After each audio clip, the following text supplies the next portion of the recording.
بسم اللہ الرحمن الرحیم۔ السلام علیکم۔ ایک بار ایک شریر یہودی نے محض شرارت میں حضرت محمد صلی اللہ علیہ وآلہ وسلم کی خدمت میں کھجور کی ایک گٹھلی پیش کی اور یہ شرط رکھتے ہوئے کہا کہ اگر آپ آج اس گٹھلی کو مٹی اور پانی کے نیچے دبا دیں اور کل یہ ایسا تناور کھجور کا درخت بن کر زمین پر لہلہانے لگے، اس میں پھل یعنی کھجوریں بھی پیدا ہو جائیں، تو میں آپ کی تعلیمات پر ایمان لے آؤں گا، گویا مسلمان ہو جاؤں گا۔ رسول اکرم صلی اللہ علیہ وآلہ وسلم نے اس کی یہ شرط تسلیم کر لی اور ایک جگہ جا کر آپ صلی اللہ علیہ وآلہ وسلم نے اس گٹھلی کو مٹی کے نیچے دبا دیا اور اس پر پانی ڈالا اور اللہ سبحانہ و تعالیٰ سے دعا بھی کی اور وہاں سے واپس تشریف لے آئے۔ اس یہودی کو دنیاوی اصولوں کی کسوٹی پر یقین کامل تھا کہ ایک دن میں کسی طرح بھی کھجور کا درخت تیار نہیں ہو سکتا، لیکن رسول اکرم صلی اللہ علیہ وآلہ وسلم کی ذات اقدس کی روحانیت اور آپ کا اعتماد اس کے دل میں کھٹک اور خدشہ ضرور پیدا کر رہا تھا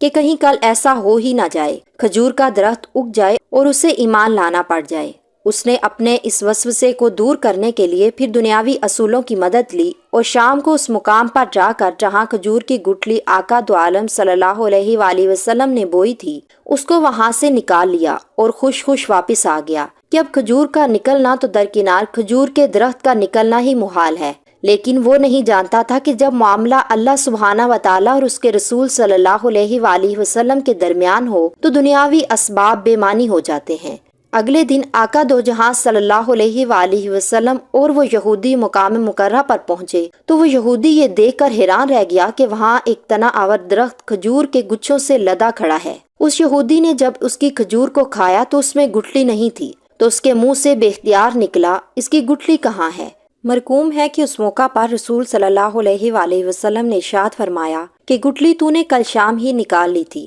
اس لیے گٹھلی تو کھجور میں نہیں ہے، البتہ تمہاری خواہش کے مطابق کھجور کا درخت اور کھجور موجود ہے۔ کہا جاتا ہے کہ وہ یہودی اللہ سبحانہ و تعالیٰ کے اذن سے رسول اللہ صلی اللہ علیہ وآلہ وسلم کے اس معجزے کو دیکھ کر مسلمان ہو گیا۔ اس واقعے کے بعد آج تک بغیر گٹھلی والی معجزاتی کھجور مدینہ منورہ میں خوب اگتی ہے اور دکانوں پر فروخت بھی ہوتی ہے۔ اس کھجور کا اصل نام سکھل ہے، اسے سخل بھی کہتے ہیں، اور اگر آپ کو نام یاد نہ بھی رہے تو آپ اسے بے دانہ کھجور کہہ کر بھی طلب کر سکتے ہیں۔